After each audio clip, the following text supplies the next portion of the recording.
Crossovers, they're a great way for fans of this thing and fans of that thing to intermingle in their love of whatever incestuous creature you've made. Whether it's Smash Bros, Fortnite, That's So, The Sweet Life of Hannah Montana, or even, oh my god, is that Captain America and Iron Man in the same movie? Whatever the crossover is, you can bet it's gonna be fun, and Terraria knows this, having, depending on what you consider a crossover, 10 whole crossovers with other games or yo-yo companies. But the question is, which is best? And which chipmunk is getting the best head? Before we find that out, how about you cross over with that like button? If you do, it may make me smile.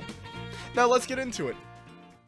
Edge of Space. This is a game vaguely, maybe kinda like Terraria, and from it we got the SDMG, which I do like. It's a fun weapon and it fits the theme of the Mini and Mega Shark, but it's also a single end game weapon. There's nothing else from this crossover, so I'm inclined to give it an E rating for extra cool, but underwhelming. Pixel Piracy. You know, you'd think the Pixel Piracy crossover would have added the Pirate Invasion, one of the coolest and a pretty fun event, but nah! It only added a couple items onto the Pirate Invasion, that being the Pirate Staff, Falcon Blade, Ginger Beard, a painting, and the sail wall. Yeah, this feels like my uncle farting. You don't notice it until someone mentions it, and now it stinks. F tier. For real, this happened? Worms. I have those. Yeah, this is only on old phone and 3DS versions. I wouldn't say it's bad, but I would say it's awful. It added 2 pets, one of which is a grandma. That has some interesting implications, a tombstone, but it almost redeems itself with the Holy Hand Grenade, an explosive 2 times as powerful as dynamite. That alone saves it from E tier, bringing it to the highest rating so far at D. For dynamite, I didn't even know her. Does that even make sense? Dungeon Dungeon Defenders! This is the crossover that added the Old Ones Army event, and with it came 4 sets of armor, 4 more sets of armor, a total of not 1, not 20, but 21 weapons and 4 accessories. This is just the stuff from the event or sold by the Tavern Keep, cause if you're like me and you hate this bald, cloudy with a chance of meatballs ripoff and kill him, you get the Ale Tosser, a weapon not worth your effort. Outside of that, there are some extra goodies you can get from the boss drops of the Dark Mage, Ogre, and Betsy, shown on screen now. It is safe to say this is an amazing crossover. It has so much to it, and the weapons you get from Betsy or her wings are so well done. They're great items that you really get your worth out of at the stage of the game you get them. The biggest drawback of this event is the sentry summons. They're really good in the event itself, but the 8 sets of armor allow you to summon more sentries outside of the event, and I only wish they were more powerful. But even with that said, the Dungeon Defenders 2 crossover is getting an easy S for shoot. I am running out of ideas for this letter association thing. Is that even what it's called? Minecraft. Look, I know, it's just a vanity set in splash text, but I mean, come on. This is definitely the bias talking, but this is so well done. The creeper is the most iconic Minecraft thing ever, and they made it look so good in Terraria. Look, I know this is controversial, but, oh. Well, I guess it isn't. For the single vanity set it added in, the Minecraft crossover gets an S for seriously? One Drop. That's the Yo-Yo Company. Don't look at me. I'd call this a collaboration, but the wiki calls the collab between Terraria and One Drop that added yo-yos to Terraria a crossover. So we are too. And yeah, if we consider it a crossover, it added yo-yos to Terraria. That is freaking sweet! Another S for sponsor. I actually don't get those, so I think of you, yes you, as a sponsor. So it'd be nice if you could subscribe or leave a comment like these beautiful papers. But this time, I want to know what your favorite crossover is. Anyways, time to not be shameless and get back to the video. Don't Starve Together. This is the most recent crossover, and I gotta say, it's a very substantial one. If the others were average, this one's too big to fit. The biggest focus of this crossover was the Deerclops, a boss placed a little after Skeletron, and oh boy, it is difficult. Deerclops has the Shadow Hands to attack you with, while also having a slam attack to shoot ice spikes and a snow throwing attack that all do a lot of damage. But also, if you are too far away from Deerclops, he's invincible.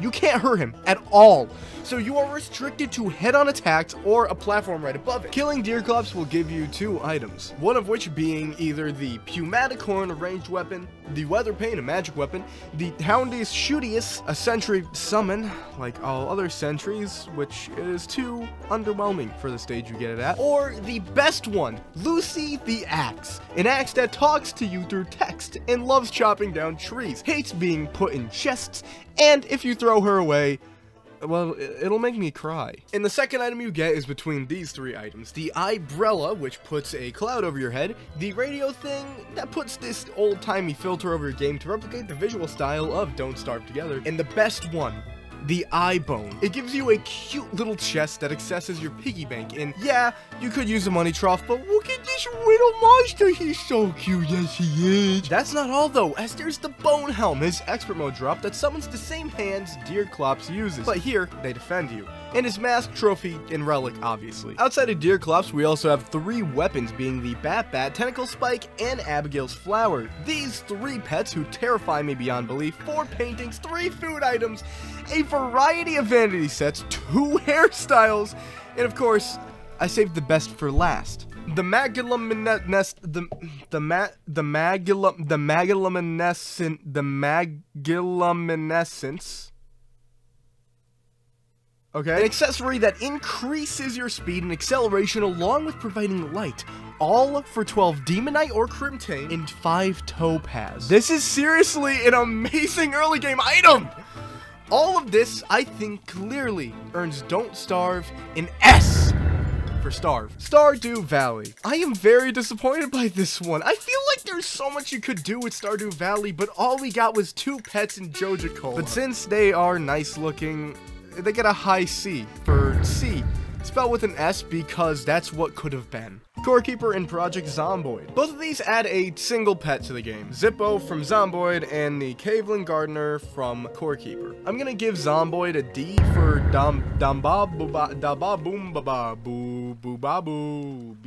and Core Keeper an F for fuck's sake, they have to make it so hard to get this flower! That was all of them, but what was the best one? After all, I did end up with a total of 4 S-rank crossovers, so which is truly the best? First off, I'm easily going to be taking One Drop in Minecraft out of the race. Yes, I did put them in S, but they have no competition compared to the likes of Don't Starve and Dungeon Defenders. So between Dungeon Defenders and Don't Starve Together, which one added the most content, the best content, which one truly revamped the game in an amazing way? And honestly, I see a very clear winner here.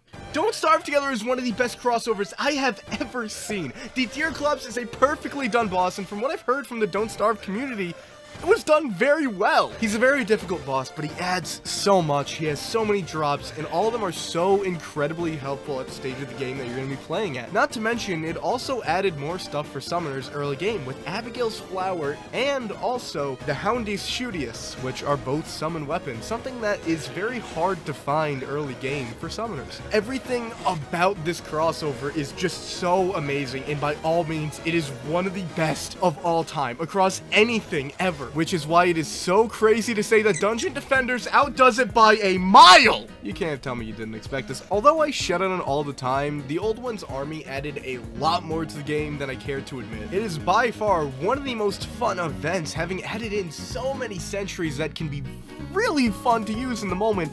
Although again, they're not really that great outside of it. While Don't Starve does have Chester, which is an amazing item and a great pet, I would argue that the Defender's Forge may just be better. It adds another piece of storage alongside the piggy bank and safe, while Chester only accesses your piggy bank. And both of the two do add 3 pets, although the Dungeon Defenders crossover adds the Flickerwick, a light pet. Not to mention the tier 3 armor sets, they're pretty good. And also, they look badass. I love these. I love these a lot. I would have sex with. Wow, Nautro, haven't done one of these in a while. I hope you guys liked the video, and if you didn't and hated everything I said, well then cry about it, and send it to me. It gives me sustenance. I survive off of your hatred. Anyways, I really hope you guys enjoyed the video.